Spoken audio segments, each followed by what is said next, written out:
प्रस्तुत है कृषि एवं किसान कल्याण मंत्रालय भारत सरकार द्वारा प्रायोजित कार्यक्रम किसान की बात।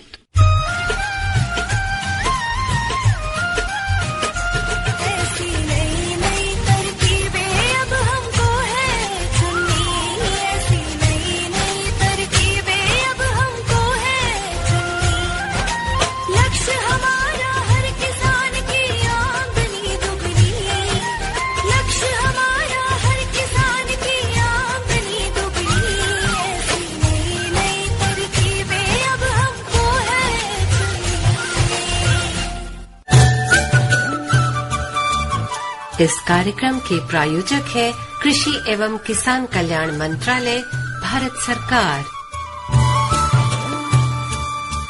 आकाशवाणी दिल्ली का गोल्ड चैनल सुन रहे हैं आप 100.1 मेगाहर्ट्ज पर और एक बार फिर से आपके साथ आपके दो दोस्त हाजिर हैं कार्यक्रम किसान की बात लेकर। आज इस कार्यक्रम में मैं हूं आपके साथ कोमल भारती और मेरे साथ है निरंकार करिए स्वीकार हमारी ओर से नमस्कार। कोमल, हमारे किसान भाई खेतों में काम करते हैं, परंपरागत तरीके से खेती कर रहे हैं और कई बार ये हम समझते हैं कि जो जानकारी हमारे पास है जिससे हम कर रहे हैं वो ठीक है, लेकिन जब हम वैज्ञानिक ढंग से खेती करते हैं तो न केवल फसल का उत्पादन बढ़ता है बल्कि उसकी गुणवत्ता भी अच्छी होती है। और जब हम कृषि को वैज्ञानिक रूप में लेंगे उसके लिए जरूरी है कि हम पूरी जानकारी लें। इसके लिए विभिन्न संस्थानों में कृषि के बहुत सारे विषय पढ़ाए जाते हैं, प्रशिक्षण भी दिए जाते हैं। तो कृषि शिक्षा में जो प्रशिक्षण है, कृषि शिक्षा है, इसके बारे में हमें पूरी जानकारी होगी तो हम अपनी खेती को अच्छे से कर पाएंगे। तो कृषि में शिक्षा और रोजगार के अवसर इस विषय पर आज हमने आमंत्रित किया है अपने स्टूडियो में डॉक्टर नलिनी रंजन कुमार, जो कि प्रधान वैज्ञानिक है राष्ट्रीय कृषि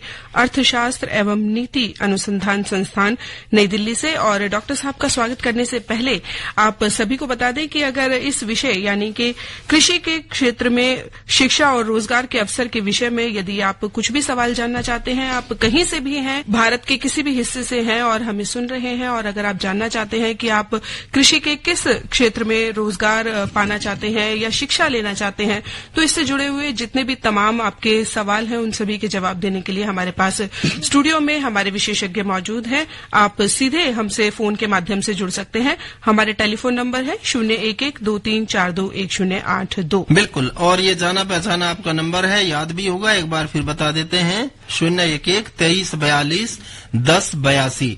तो इस नंबर पर आप टेलीफोन करके हमें विशेषज्ञ से सीधे संपर्क कर सकते हैं और अपना सवाल पूछ सकते हैं।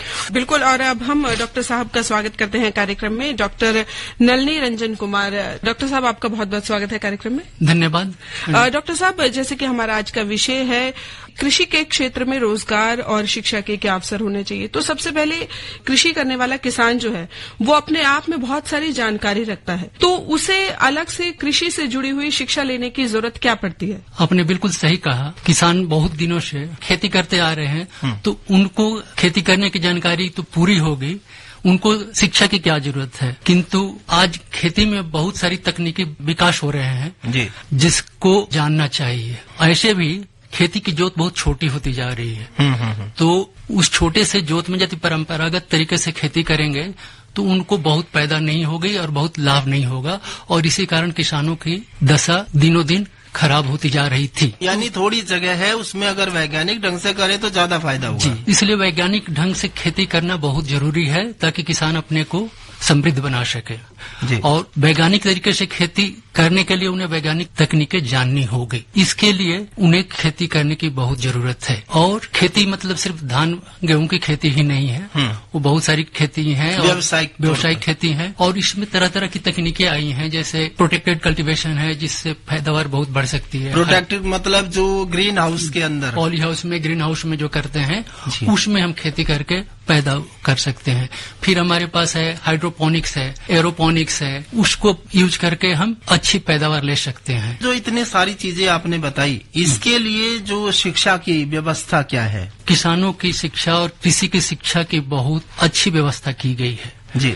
इसके तहत भारत सरकार और स्टेट गवर्नमेंट, राज्य सरकारों की तरफ से देश में कुल 74 कृषि विश्वविद्यालय कार्यरत हैं जी, जिसमें से कि 63 स्टेट एग्रीकल्चर यूनिवर्सिटी माने राज्य कृषि विश्वविद्यालय हैं, 3 केंद्रीय विश्वविद्यालय हैं जो कि एक मणिपुर में, एक पूसा बिहार में और एक झांसी में अवस्थित हैं। 3 कृषि विश्वविद्यालय, 4 डीम्ड यूनिवर्सिटी भी हैं, जो कि एक IRI Pusa, NDRI Karnal, IVRI Bareilly Izzatnagar और एक है central institute of fisheries education Mumbai में, जहाँ पर की मत्स्यिकी की शिक्षा दी जाती है, मछली पालन की शिक्षा दी जाती है।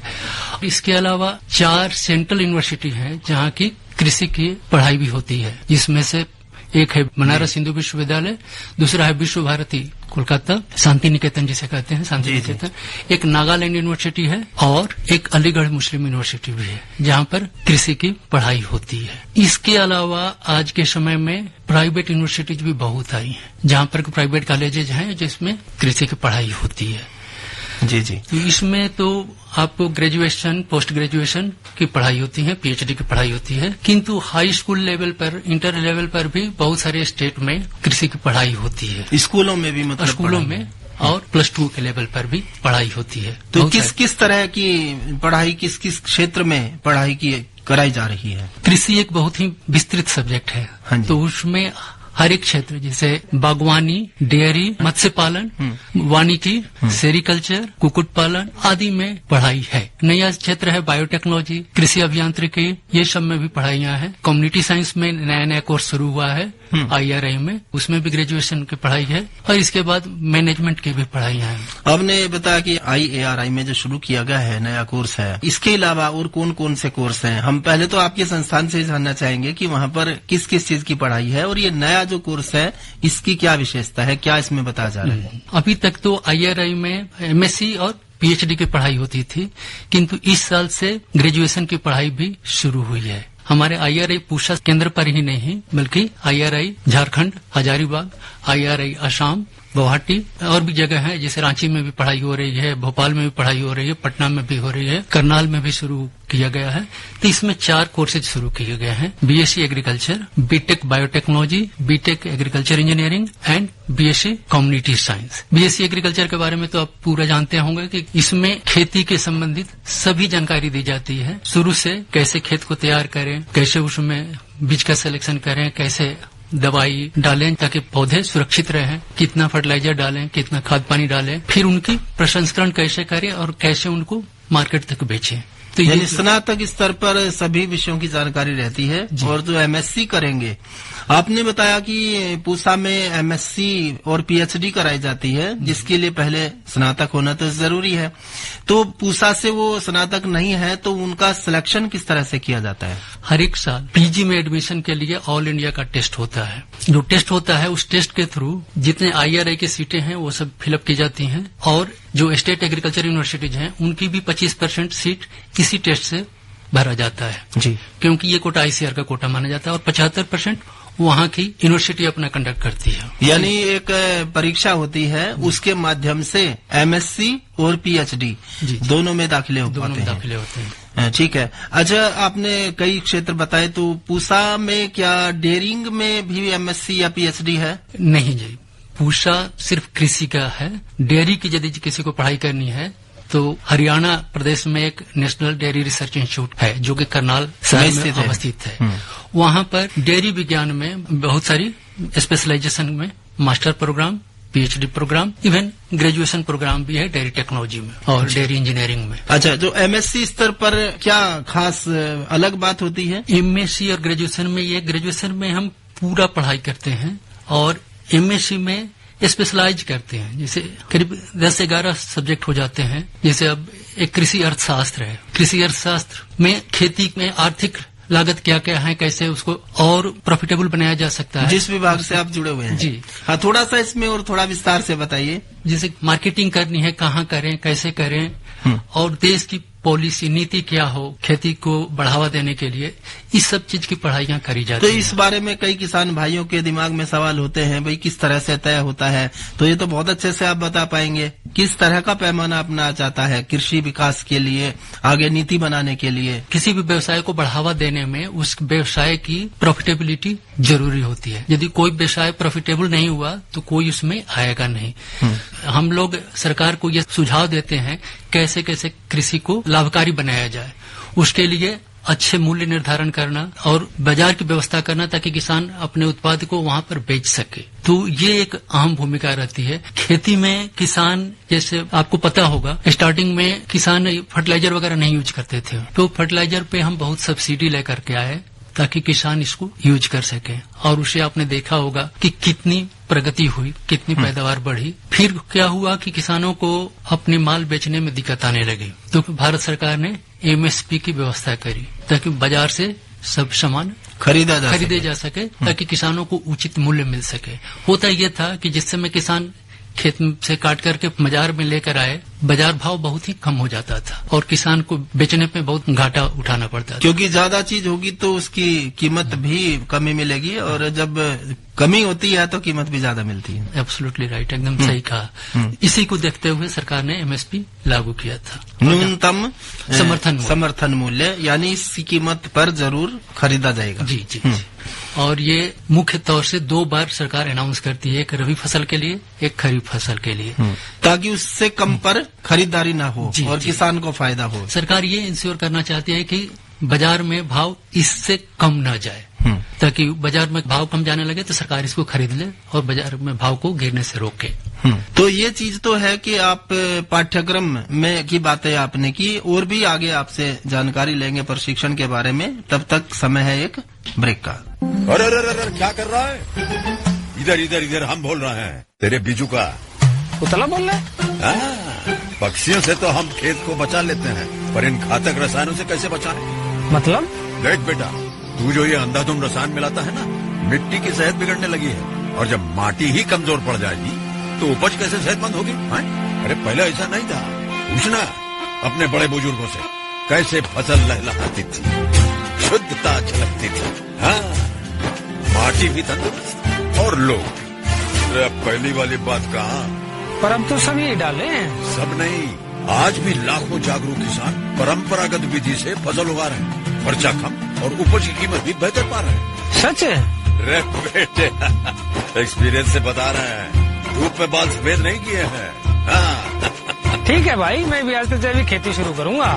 माटी से प्रेम की परंपरा है, परंपरागत खेती।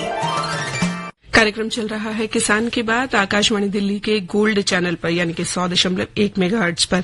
और कार्यक्रम में आज हम बातचीत कर रहे हैं कृषि में शिक्षा एवं रोजगार के अवसर विषय पर। हमारे साथ विशेषज्ञ स्टूडियो में मौजूद हैं डॉक्टर नलिनी रंजन कुमार, जो कि प्रधान वैज्ञानिक है राष्ट्रीय कृषि अर्थशास्त्र एवं नीति अनुसंधान संस्थान नई दिल्ली से।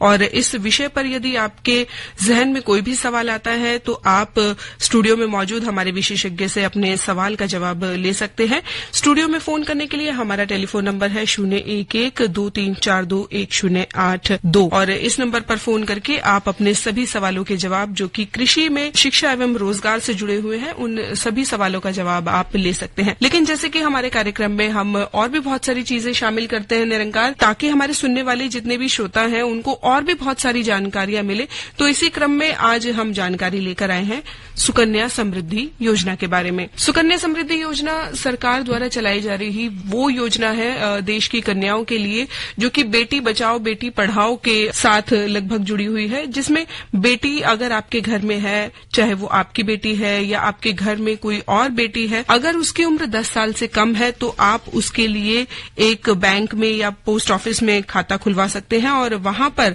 सालाना 250 रूपये से लेकर 1,50,000 रूपये तक आप जमा कर सकते हैं। और ये रकम जो है, जब वो कन्या 18 साल की हो जाएगी तब या फिर उसकी शादी के समय पर एक अच्छा खासा जो आपके पास अमाउंट है वो दे करके जाएगी, जिससे कि उस लड़की की आगे की शिक्षा के लिए बहुत मदद मिल सकती है, जिससे कि वो अपना जीवन जो है बहुत अच्छी तरह से अपना भविष्य संवार सकती है, क्योंकि वो अच्छी शिक्षा के लिए उसके पास एक अच्छा खासा अमाउंट होगा, उसको एक आर्थिक सुरक्षा मिलेगी, या फिर उसकी शादी के समय पर भी आप ये रकम ले सकते हैं। बिल्कुल, और ये बालिकाओं के लिए बहुत अच्छी योजना है जो उनके भविष्य को सुरक्षित करने के लिए सरकार द्वारा चलाई जा रही है और हमें इसका लाभ लेना चाहिए, क्योंकि इसमें केवल बैंक में आप खाता खोलेंगे और उसमें जाकर के थोड़ी थोड़ी रकम जमा करेंगे, जो उस समय तक काफी बढ़ जाएगी। और उसमें जो डॉक्यूमेंट्स हैं बहुत नॉर्मल, जैसे कि आपका पहचान पत्र है या आधार है, यही चाहिए होते हैं, तो आपको इसका लाभ लेना चाहिए। और अगर इसकी ब्याज की बात करें निरंकार, तो इस पर 8% तक का सालाना हिसाब से ब्याज मिलता है, जो कि एक अच्छा खासा ब्याज का प्रतिशत है। अगर टैक्स की बात करें तो इसमें टैक्स की भी छूट काफी अच्छी मात्रा में मिलती है। इनकम टैक्स के सेक्शन 80C के तहत इसमें आपको छूट मिलती है, यानी कि आप इसमें अगर अपनी कन्या के लिए, अपने घर में किसी भी बेटी के लिए अगर आप ये योजना लेते हैं तो उस पर इनकम टैक्स नहीं लगेगा। और एक बार हम आपको फिर से बता दें कि अगर आपके घर में 10 साल से छोटी उम्र की कोई भी बेटी है तो आप उसके लिए इस योजना का लाभ आप ले सकते हैं। प्रधानमंत्री किसान मान धन योजना, मिलेगा पेंशन का सहारा, कृषक ना होगा बेसहारा, जुड़ेगा खुशियों से नाता, कटेगा सुख से बुढ़ापा, सुरक्षित होगा अन्नदाता, सुरक्षित होगा अन्नदाता।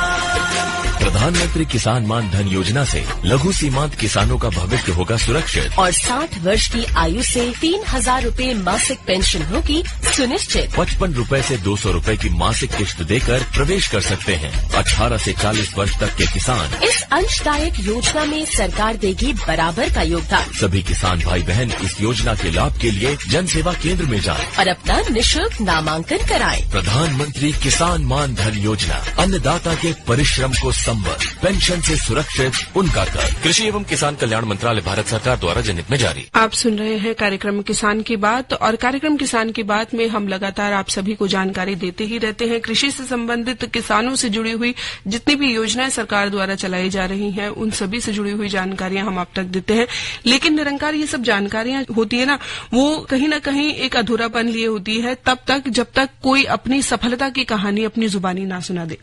बिल्कुल। और सफलता की कहानी हम आपको कार्यक्रम में सुनवाते हैं, क्योंकि आप उनसे प्रेरणा लेते हैं ताकि उनके अनुभव को आप भी जान सके। तो सुनते हैं सफलता की कहानी, किसान की जबानी। मेरा नाम प्रवीण कुमार राय है और मैं ग्राम पोस्ट मोहम्मदाबाद सिपाह, जिला मऊ, उत्तर प्रदेश का निवासी हूँ। विगत 7 वर्षों से मछली पालन का कार्य कर रहा हूँ। प्रधानमंत्री नीली क्रांति योजना के तहत बायोफ्लाक फिश फार्मिंग के लिए मुझे प्रोजेक्ट पे सब्सिडी प्रोवाइड की गई। 70% मैं फिश फार्मिंग के लिए इन्वॉल्व किया हूँ उसमें खेत को, और करीब करीब 10% मुर्गी पालन और 20% बकरी पालन में इन्वॉल्व। सरकारी योजनाओं के माध्यम से ही किसान को एक सपोर्ट मिला है, जिसकी वजह से आदमी अपनी आय में कुछ वृद्धि कर पाया है विगत 4-5 सालों में। और इसके तहत मछली बीज उत्पादन का हमारा जो कार्यक्रम है वो काफी तेजी से आगे बढ़ा है, और हम करीब करीब 500 से 1000 किसानों से जुड़े हुए हैं, जिनको हम प्रत्यक्ष या अप्रत्यक्ष रूप से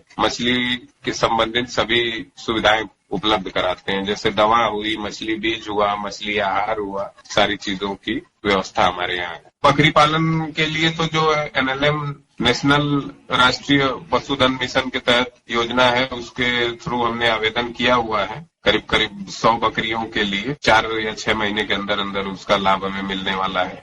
खेती में जैसे सोलर प्लांट है, उसके लिए सब्सिडी सरकार ने दे रखी है। फसल बीमा योजना का लाभ मिलता है और किसान सम्मान निधि मिलती है। जिले में कई बार हमको श्रेष्ठतम किसान के रूप में सम्मानित किया गया है। सारी सुविधाएं जो भी मिलती हैं, बहुत बहुत धन्यवाद हम करना चाहेंगे।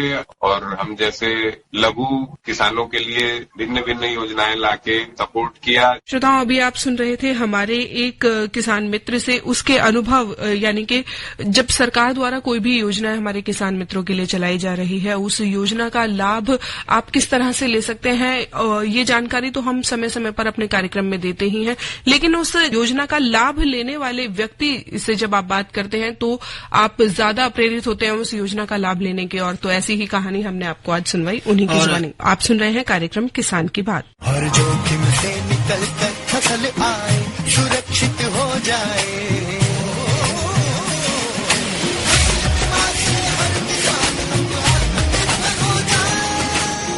संकट के समय प्रधानमंत्री फसल बीमा योजना किसानों के लिए वरदान है।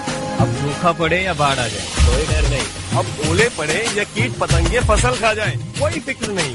क्योंकि हमने लिया है प्रधानमंत्री फसल बीमा। बुआई से फसल कटाई तक हर जोखिम का दावा, न्यूनतम प्रीमियम पर अधिकतम भुगतान का वादा। योजना से हर साल जुड़ रहे हैं 5 करोड़ से ज्यादा किसान। अब आपकी है बारी। नजदीकी कृषि कार्यालय, सहकारी समिति, बैंक शाखा, अधिकृत बीमा कंपनी या जन सेवा केंद्र में स्वेच्छा से करा सकते हैं पंजीकरण। फसल बीमा पोर्टल या फसल बीमा ऐप द्वारा भी कराया जा सकता है पंजीकरण। प्रधानमंत्री फसल बीमा योजना, आपकी फसलों का संपूर्ण सुरक्षा कवच। कृषि एवं किसान कल्याण मंत्रालय। कार्यक्रम चल रहा है किसान की बात और आज हम कार्यक्रम में बात कर रहे हैं कृषि में शिक्षा एवं रोजगार के अवसर। इस विषय पर हमारे साथ विशेषज्ञ मौजूद हैं डॉक्टर नलिनी रंजन कुमार, जो कि प्रधान वैज्ञानिक है राष्ट्रीय कृषि अर्थशास्त्र एवं नीति अनुसंधान संस्थान नई दिल्ली में। तो डॉक्टर साहब, आपका फिर से स्वागत है कार्यक्रम में। हमने जैसा कि जिक्र किया था कि संस्थानों की जानकारी ली, अब हम आपसे जानना चाहेंगे कि किस किस प्रकार के प्रशिक्षण और कहाँ कहाँ दिए जा रहे हैं और उनसे हमारे जो प्रशिक्षणार्थी हैं उनको किस किस प्रकार का रोजगार मिल सकता है। पहले तो ये बता दूं कि पूरे देश में कोने कोने में हर एक जिले में भारत सरकार द्वारा संचालित कृषि विज्ञान केंद्र है। किसी किसी जिले में तो 2-2 कृषि विज्ञान केंद्र है। इसके अलावा राज्य सरकारों के ऑफिसेज हैं, ग्राम लेवल से लेकर के स्टेट लेवल तक है, ब्लॉक डिस्ट्रिक्ट हर एक लेवल पर। और चूंकि कृषि एक स्टेट सब्जेक्ट है, राज्य सरकार का विषय है, तो किसानों को शिक्षित करने के लिए, किसानों को ट्रेंड करने के लिए हर एक फील्ड में, चाहे मत्स्य पालन हो, चाहे बी कीपिंग हो, चाहे मशरूम खेती हो, चाहे डेयरिंग हो, बागवानी में प्रसंस्करण हो, जी, अचार मुरब्बे वगैरह जो, हाँ, अचार मुरब्बे, सब तरह की चीजें, फूलों की खेती हो, तरह तरह की चीजें हैं खेती में। हर चीज की ट्रेनिंग समय समय पर आयोजित की जाती है इन विभागों द्वारा, केबीके द्वारा, और साथ साथ राज्य में कृषि विश्वविद्यालय कॉलेज हैं उनके द्वारा। साथ ही भारत सरकार के करीब 100 से ज्यादा संस्थान हैं और उनके रीजनल स्टेशन मिलाकर के करीब 200 केंद्र हैं। तो ये सब भी छोटी छोटी ट्रेनिंग ऑर्गेनाइज करते रहते हैं, जो उनकी विशेषता है उसमें। तो आपके नजदीक कोई भी किसी भी जानकारी की जरूरत हो तो केबीके बहुत ही नजदीक है, वहां संपर्क कर सकते हैं, या वो भी आपसे संपर्क करते होंगे और आपको उस विषय में जानकारी देंगे। क्योंकि आज समय ऐसा नहीं रह गया कि सिर्फ खेती करके अपने को जीविकोपार्जन कर सके, तो आपको बढ़ाना है। जैसे बहुत सारी चीजें हैं, जैसे मशरूम पालन के लिए बहुत छोटी सी जगह चाहिए, मशरूम पालन का ट्रेनिंग लेकर के आप शुरू कर सकते हैं। बी कीपिंग के लिए कोई जगह नहीं चाहिए, सिर्फ थोड़ा सा सीखना है, तो वो चीज कर सकते हैं। इसी तरह से मछली पालन के लिए भी, जो आपके पास तालाब है उसमें मछली पालन करके कैसे आमदनी बढ़ा सके, इस चीज के लिए आपको केबीके से मिल सकती है जानकारी। स्टेट में कृषि विश्वविद्यालय हैं, जहां आजकल हर एक राज्यों में 2-2 कृषि विश्वविद्यालय कम से कम है, एक कृषि के लिए और एक एनिमल साइंस के लिए, जिसमें दुग्ध पालन, मत्स्य पालन और ये पशुपालन, ये तीनों चीजों पर पढ़ाई और ट्रेनिंग वगैरह सब दी जाती है। तो वहां से आप कांटेक्ट करके ट्रेनिंग ले सकते हैं। यानी आपका मतलब ये है कि अगर हमें राज्य का विषय है, राज्यों की कई योजनाएं होती हैं, उसका विस्तृत जानकारी लेनी है, तो कृषि विज्ञान केंद्र और खंड विकास अधिकारी कार्यालय हैं जैसे, उनसे संपर्क करें। जी, खंड विकास अधिकारी और राज्य में डिस्ट्रिक्ट लेवल पर जिला कृषि अधिकारी हैं, उनसे मिल करके आप हर एक जानकारी ले सकते हैं। तो इनसे जुड़े सभी रोजगार, जैसे डेयरिंग है, मछली पालन है, इन प्रशिक्षणों से हमारे जो भी किसान भाई चाहते हैं वो इसमें रोजगार आगे ले सकते हैं। छोटे मोटे रोजगार जो डिस्ट्रिक्ट लेवल पर है, जो उनके फार्म है, उनके यहाँ जो प्रोग्राम मिलता है, रोजगार आपको अपने से सृजन करना है, अपने ट्रेनिंग लेकर अपना रोजगार शुरू कर सकते हैं। और जैसा पहले बता रहा था मैं, ग्रेजुएशन करना, मास्टर करना, इस सब पढ़ाई के बाद तीनों क्षेत्र में रोजगार है, भारत सरकार, राज्य सरकार और प्राइवेट में भी। हाँ। तो इन तीनों जगहों, यानी इन जानकारी के साथ हम अपना रोजगार कर सकते हैं और दूसरों को भी रोजगार दे सकते हैं। ये बहुत अच्छी जानकारी आपने हमारे श्रोताओं को दी। इसके लिए डॉक्टर नलिनी रंजन कुमार जी, आपका बहुत बहुत धन्यवाद। धन्यवाद। अभी आप सुन रहे थे डॉक्टर नलिनी रंजन कुमार से हमारी ये बातचीत। और साथियों, अगर आज के विषय से जुड़ी हुई बातचीत करी जाए, यानी कृषि में शिक्षा और रोजगार के अवसर पर बात करें, तो ये सीधे सीधे जुड़ी हुई है अपने युवाओं से। और कृषि में युवाओं के आने के बहुत सारे लाभ हैं, जैसे कि ज्यादा से ज्यादा युवा स्वरोजगार कर पाएंगे, उपभोक्ता और डिमांड के मुताबिक कच्चा माल का उत्पादन समय पर हो सकेगा, लघु और मध्यम के साथ साथ कुटीर उद्योगों को भी बढ़ावा मिलेगा, रोजगार संबंधी मुद्दों से काफी हद तक हम उबर पाएंगे और गांवों का सतत और टिकाऊ विकास हो पाएगा।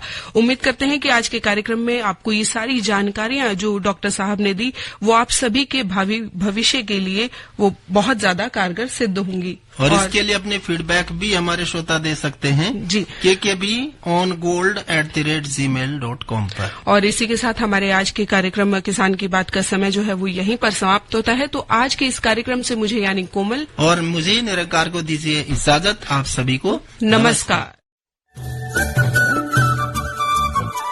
इस कार्यक्रम के प्रायोजक थे कृषि एवं किसान कल्याण मंत्रालय, भारत सरकार।